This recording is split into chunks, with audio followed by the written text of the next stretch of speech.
Finally, I'd like to share the tally of pledges we have received so far. We've received 12 pledges for a total of $96,530. Yay!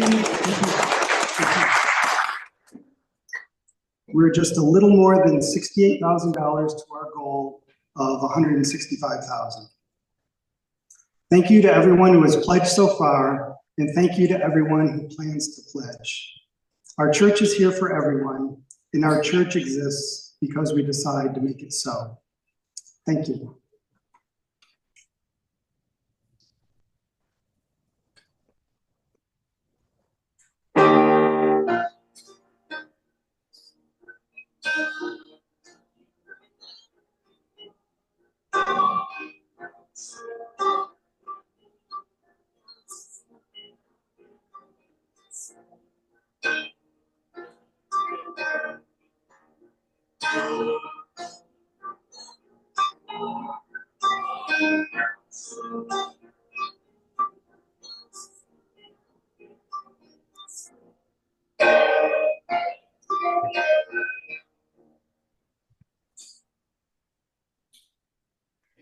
I call us into worship with the words of Leslie Takahashi. To worship means to consider that which has worth. Today we consider with gratitude the many gifts of this community, the opportunity to be affirmed in who we are and to offer that affirmation to others, the chance to stand up together to help remake the world in the ideal of justice. The freedom to choose one's own path to truth and to learn from the travelogues of others. The space to expand one's own spirit and reconnect after busy or humdrum weeks with the sustaining truths of one's life. Regular reminders that we must see our world through the lens of love. And the aspiration to consider all life as precious, for if all of it is made of stardust, how can it not be wondrous? So this morning, let's welcome all of these gifts with gratitude, for they have been paid for with many currencies. The blood of the martyrs who died so that we can be free in our religion. The sweat of those who persisted in justice's name against hostility and adversity. The tears of those who struggled to build better lives for those in this life.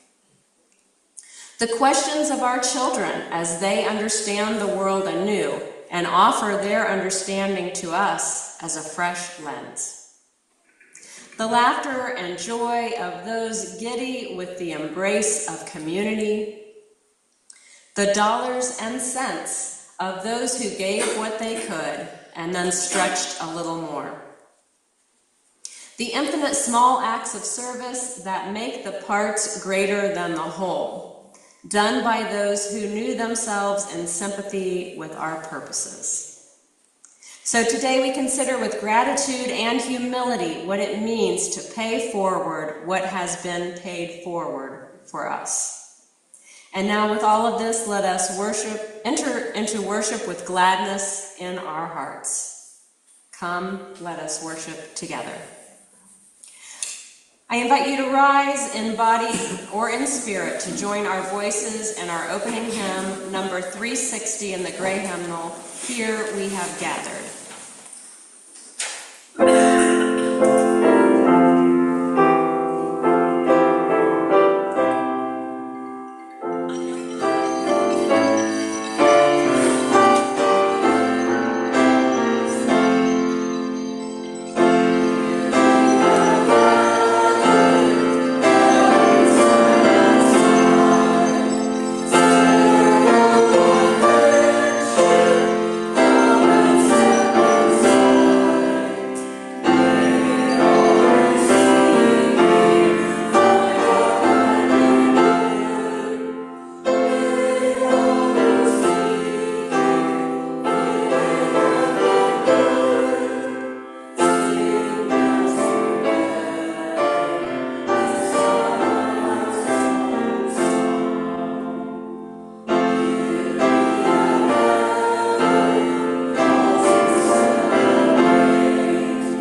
Please remain standing as Rose Marie Meserve lights our chalice with words of inspiration by Rachel Hayes.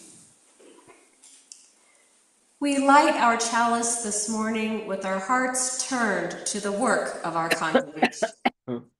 We have inherited this institution from our bold and generous founders who believed in the power of human beings to bear love into the world.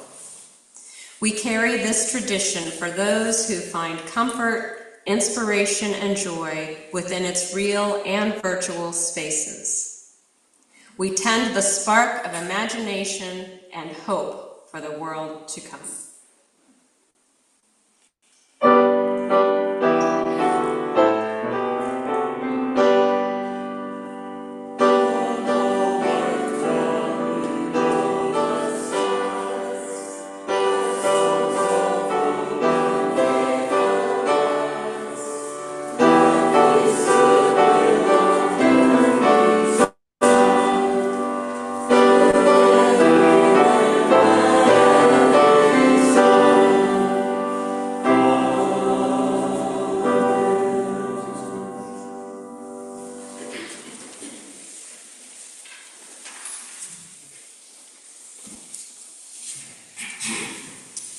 It is now time for our story for all ages. I invite you to gather around as we hear a story called Homer's Wings by Caitlin Cotter Coilberg.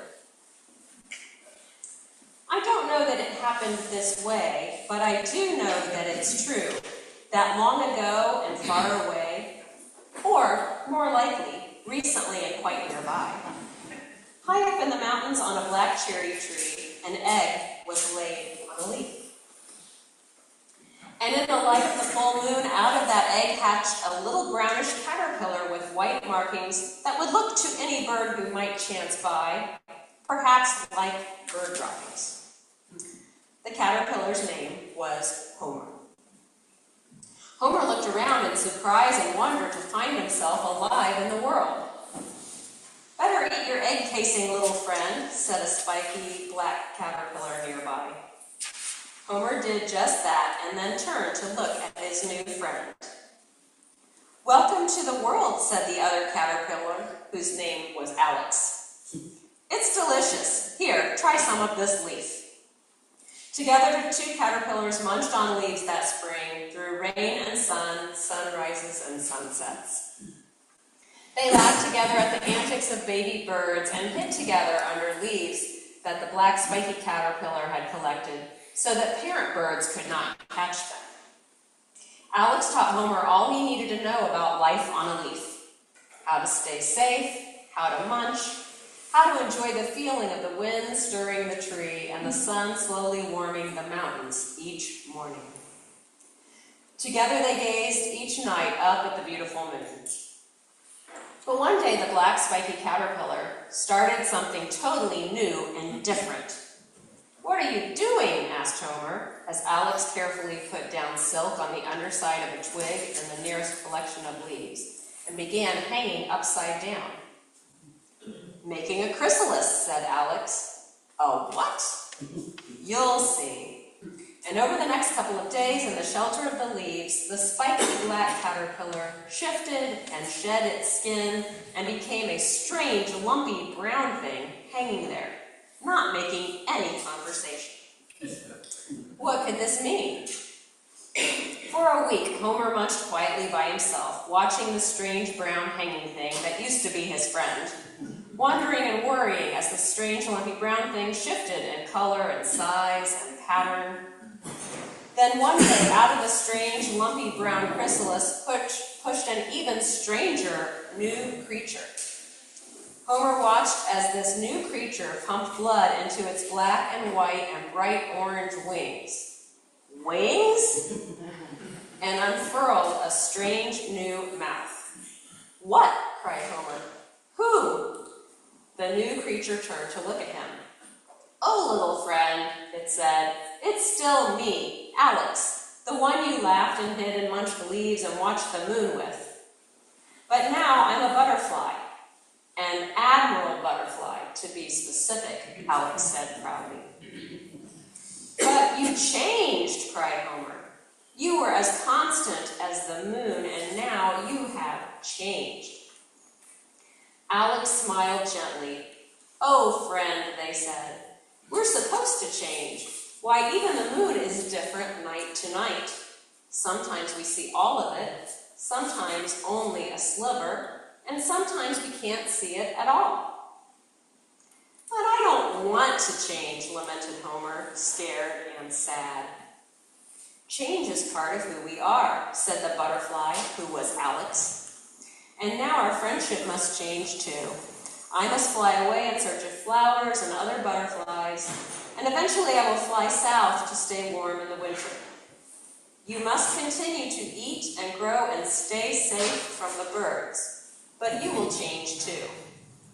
Just remember, you are loved, and whatever your body does, you are a beautiful friend, and I'm glad to know you." And with that, Alex took to the sky.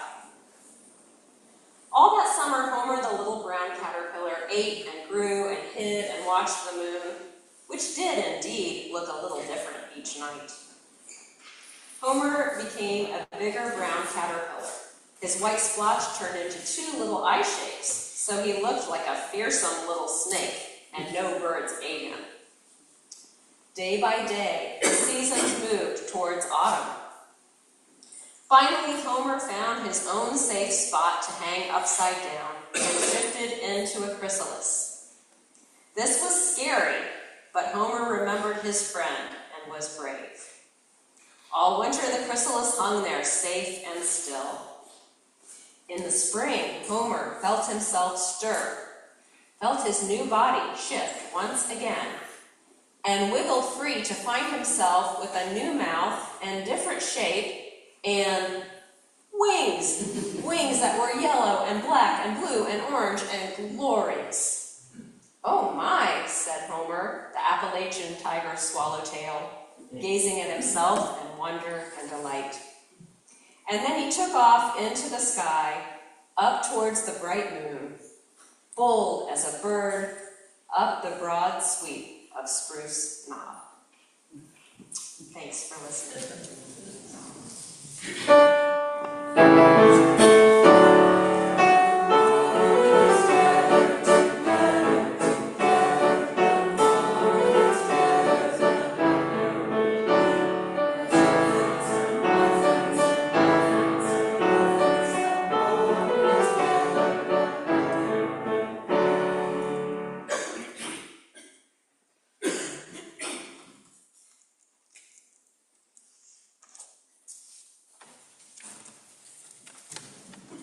And I now invite Ken Kalamuck forward for our stewardship moment.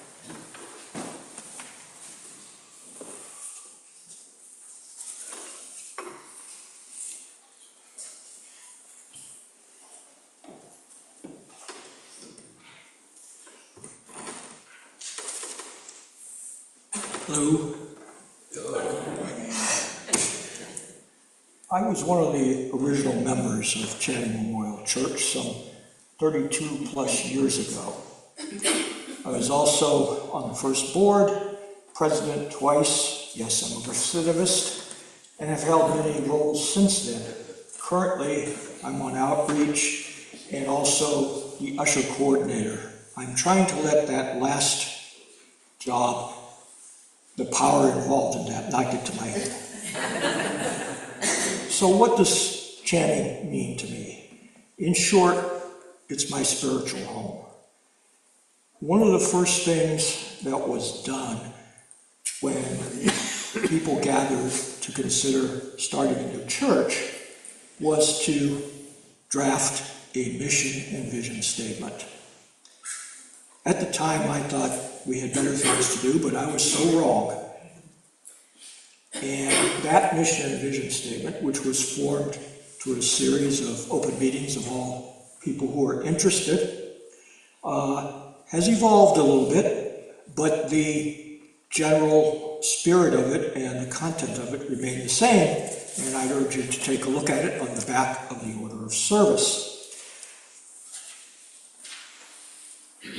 That, to me, if I look at that, says Channing pretty much embodies that, and that's important.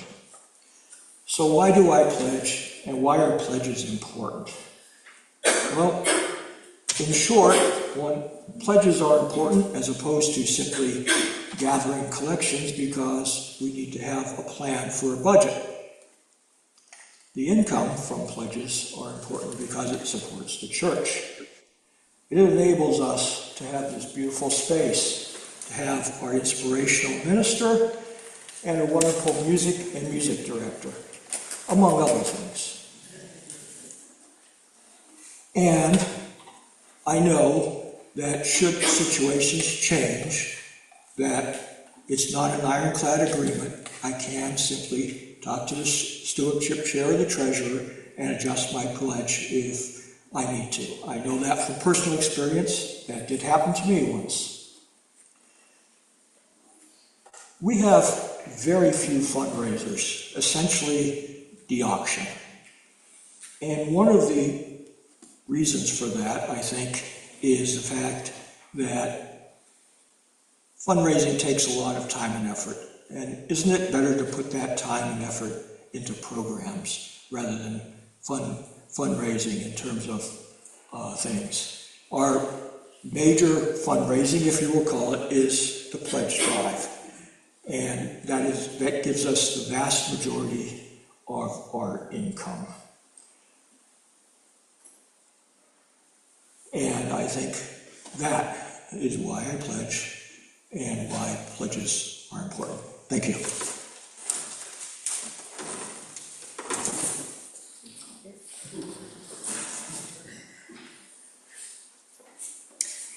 Please remain seated for our prayer hymn, number 347 in the gray hymnal, Gather the Spirit. Spirit.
In the silence that follows the spoken prayer, you are invited to light a candle for any joys or concerns you hold in your heart this morning. I lift up the concerns of Sharon, who was in the hospital most of last week and came home with a new diagnosis and disability, foot drop. Sharon is working on using a walker to get around and is still working on a remedy for severe anemia. So we light a candle with healing thoughts for Sharon.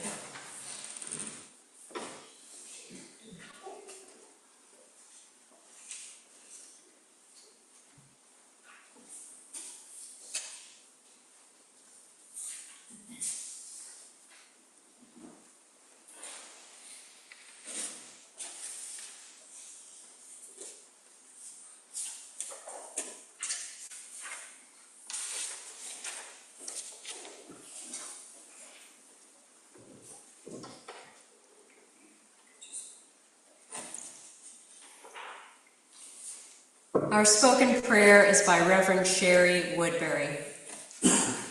Spirit of life and love, here we are in our circle again, a circle of vision and reflection, a forum for deciding and empowering. Here we are at the base of another bridge, another space spanning the shores of today and tomorrow, beckoning us to cross the chasm one day at a time. Here we are gathered again at the cusp of the future, at the boundary that holds community together. We are here in a circle of love and trust, brought to this moment by a series of choices and promises, by hope and gratitude, by our own shadows faced and befriended.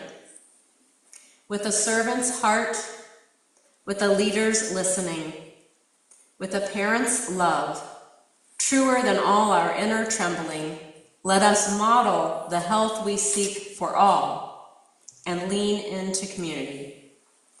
Somewhere out there, all we dream is possible.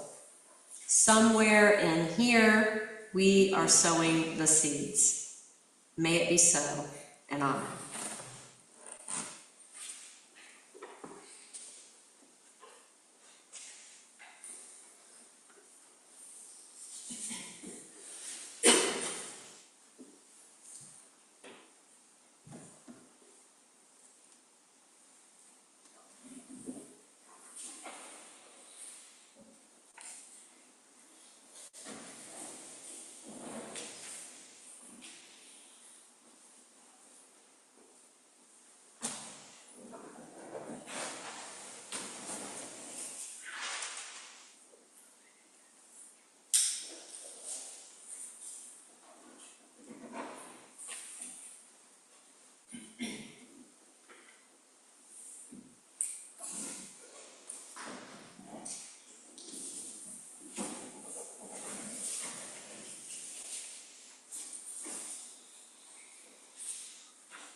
I light a candle for the joys and concerns of those beloveds joining us virtually, and I light a candle for all else that we hold in our hearts and our minds this morning. If your heart is hurting, know that your community is here to help, as is Pastor Laura. Please reach out with any needs.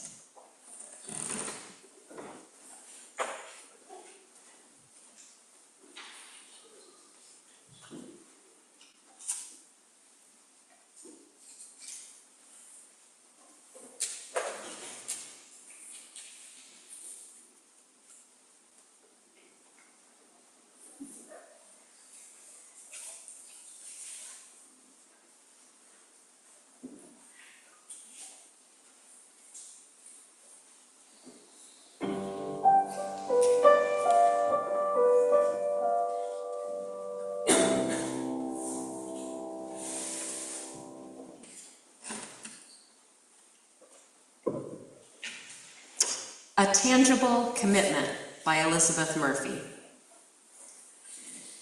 Channing Memorial Church leaders, both volunteers and staff members, work diligently throughout the year to be careful and attentive stewards of the congregation and its funds. Countless meetings, reports, documents, and budgets are necessary to maintain the health of an organization, especially one that has endured for 32 years. We depend on our tools and on our teams to track where every dollar goes, and they do just that. But the gifts you make to our weekly offering or through your annual pledge represent far more than lines on a spreadsheet. Your contributions are a tangible commitment to the mission and vision of Channing Memorial Church. Each time you give, you renew this commitment. And as a result, your support is entwined with all that we believe and all that we do here together. This is its own special gift. In this spirit of trust and generosity, we gratefully accept the offering. For those of you watching the service online, you may contribute to a virtual offering plate using the donate button on our website or by mailing a check to the church office.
For all that you give and all that you do for our church community and its wider concerns, we give thanks.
Hear the words of Reverend Cameron Trimble. What if we trusted that the divine is already at work, weaving beauty even in the uncertainties? What if we trusted that transformation doesn't happen all at once, but step by step, day by day? This transformation does not wait for perfect conditions. It begins in the messiness of the present moment. It begins with people like us, worried, inspired, and sometimes unsure, but willing to take one step forward.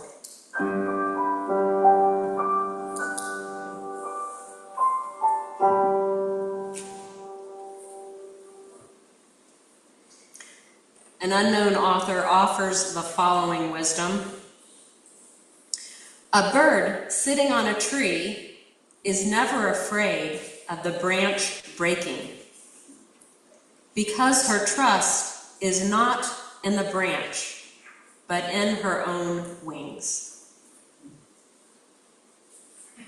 I invite you to rise in body or spirit to join our voices in hymn 158 in the gray hymnal, Praise the Source of Faith and Learning.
Spreading our wings. That's the theme of our stewardship campaign.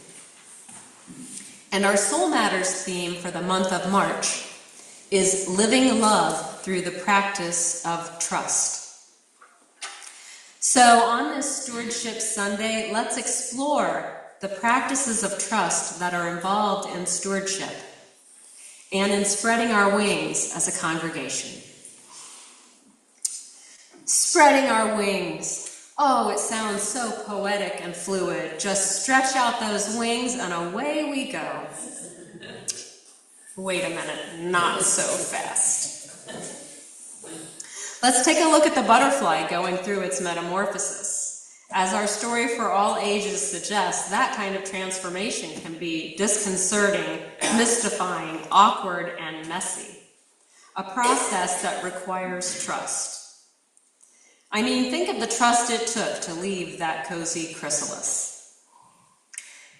And yet, imagine the delight of shaking off those wet wings and taking to the sky. Given last year's stewardship theme of feathering our nest, we look also to birds for inspiration. Baby birds learning to spread their wings may also find it awkward and scary. It seems like this would require trust in oneself, trust in those urging us on that we can do it, and trust in the laws of physics that these thin wings can hold this body aloft.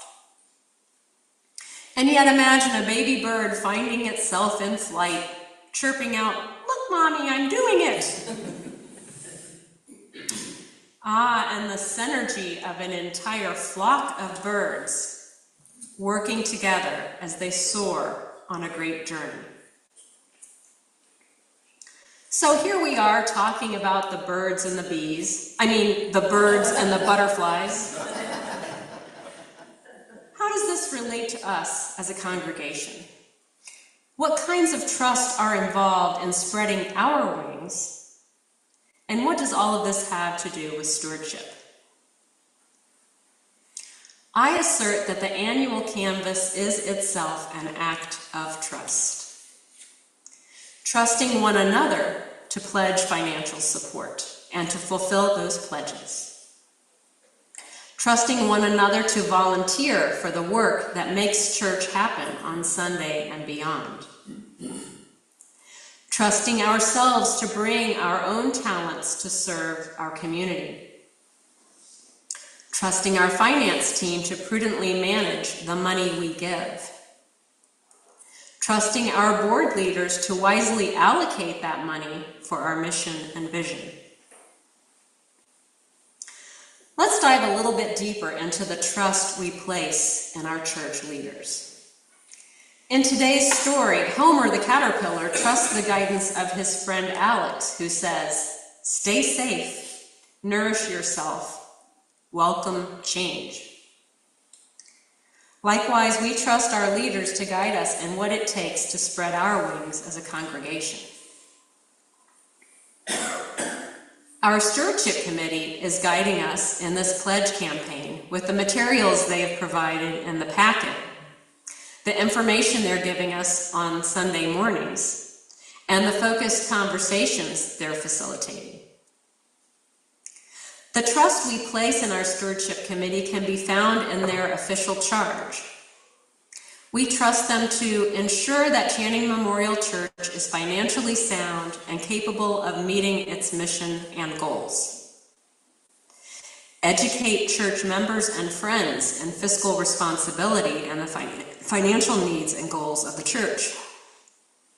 And along with the treasurer, monitor church expenditures and report to the board and congregation as appropriate.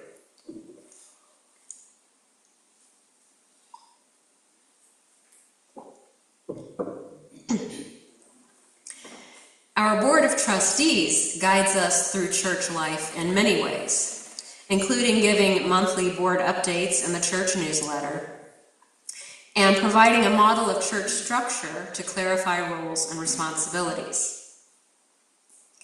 One iteration of the board covenant included the words, "We covenant to carry out the trust placed in us as guardians of the mission and principles and as stewards of the resources of our church." And then turning to our board commissioning words from the beginning of the church year, our leaders said, "We accept the honor of our election to the Board of Trustees at Channing Memorial Church and the trust that you have placed in us. We pledge to conduct our work in a manner that respects the mission, vision, and bylaws of this church, as well as the free church tradition of faithful open discourse and congregational participation. We take up this office in a spirit of trust and commitment to the best interests of this gathered community as we walk together in the spirit of mutual love.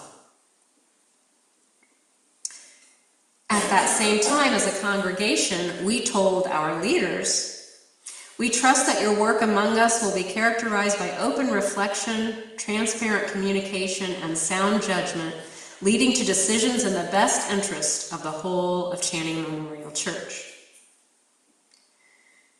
We also made our own promises to our leaders. In the tradition of a free church built on consent and persuasion, we commit to bringing our concerns and questions to you in the spirit of mutual love for free, fair, and faithful hearing. And we commit to bringing our support and willingness to serve to the congregation, offering our time and talent to the extent we can commit. Listen to the words we use: covenant, commit, pledge, trust, trust, trust. It's helpful here to look at trust as a verb. Trust isn't just something we have, it's something we do on an ongoing basis. And during this Stewardship Month, we celebrate one act of that trust, making our individual financial pledges to this congregation. As those individual pledges combine, we accumulate the wherewithal to do something greater. Working as a flock, we have the wherewithal to spread our wings and sustain our flight. Spreading our wings, how? In what brave ways are we as Channing Memorial Church spreading our wings? Our president's letter in the stewardship packet lists several ways, and here are some of the ways that I've noticed us spreading our wings lately. The reemergence of the choir under Gabby's direction, social justice work with UU Legislative Ministry of Maryland, social responsibility through monthly special collections, a wide range of spiritual growth activities such as Lectio Divina, Wisdom Tales, Book Club, Covenant Circle, Men's Group, Exennials, and the current series exploring a variety of spiritual practices. RE Nights, offering a new way to provide religious education and to support families with young children. Investment in technology for videography, helping us improve our online worship experience. Outreach and growth efforts, such as representing at the Howard County Pride Festival and boosting our social media engagement, including a viral TikTok video. We're also spreading our wings organizationally, trying out a new structure for how our church functions to optimize putting our energy toward our mission. Specifically, 12 major areas of church life are organized into 4 major quadrants. By having a point person for each of the 12 major areas, as well as a coordinator for each quadrant, there's now greater clarity about who to contact with questions and brilliant ideas about various activities. Check out the stewardship packet for details. This time of sabbatical itself is a time of spreading our wings, and one that is full of trust, as we trust that we will be okay in Reverend Jane's absence. Trust our sabbatical coordinator to guide us through the process. Trust our worship team to continue providing enriching services. Trust that Reverend Jane will use the time for her personal and professional growth. Trust that we too will grow as we hear a variety of voices in the pulpit. Trust that Reverend Jane will come back. And that she will come back renewed, refreshed, re-energized, and full of new ideas. Looking ahead to the future, Perhaps with your participation, we can grow our choir in numbers as we continue our commitment to use the power and variety of music to enrich the experience of all who attend our services. We can discern a flight path for religious education so that we are well prepared to welcome young visitors into spiritual community. We can see to fruition the ADA accessible bathroom remodeling project, in keeping with our commitment to safe, accessible, nurturing physical space. We can give flight to our commitment to promoting justice, equity, and compassion for all races and ethnicities, gender identities, and abilities through the new Justice in Action Circle. As Reverend Cameron Trimble suggests, our transformation as a congregation happens step by step. It doesn't wait for perfect conditions, but begins in the messiness of the present moment. It begins with people like us, Trimble says, worried, inspired, and sometimes unsure, but willing to take one step forward. What about you? What one step forward are you willing to take? How can you personally spread your wings this church year? What can you give of your money? Are you able to increase your pledge in this annual canvass? Times may be uncertain with your personal finances as we face an uncertain economy. Yet each of us has the capacity to give back, commensurate with our resources and with our commitment to Channing. Check out the stewardship packet. It will give you guidance in discerning the amount that's right for you. There's information about the wide range of financial gifts that your fellow members and friends are giving. There's information about what your money will be supporting. And there's a handy guide for calculating the pledge that's right for you. Some people say, give until it hurts. But here at Channing, one of our founders is fond of quoting, give until it feels good. And remember that it's not just about money. When it comes to time and talent, how can you give until it feels good? Is there something you love to do that you could be doing for the church you love? Or are you looking to challenge yourself by trying something new? Cultivating new skills. Maybe you're feeling ready to not be afraid of the branch breaking, ready to place your trust not in the branch, but in your own wings. And if that sounds scary, I'll encourage you by sharing that in my experience, Channing is a safe, supportive space to spread your wings. So as we reflect this month on what we have to offer, let's each spread our wings in our stewardship so that we can all spread our wings as a church that is living love through the practice of trust. May it be so, and amen. I invite you to rise in body or spirit to join our voices in hymn 131. Love will guide us.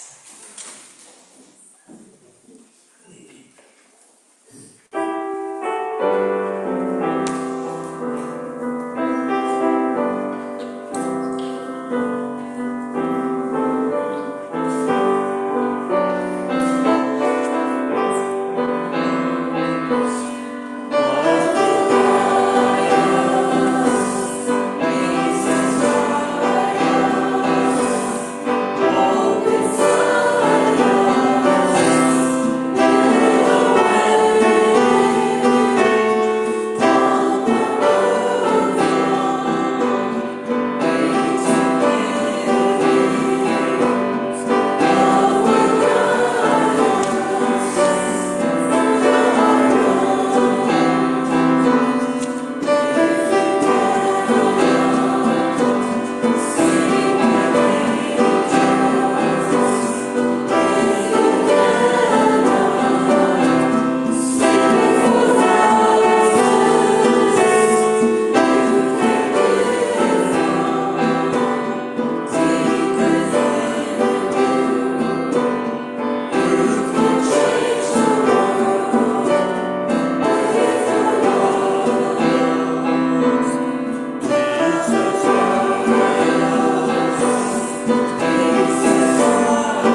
I leave you with the words of Michael A. Schuler.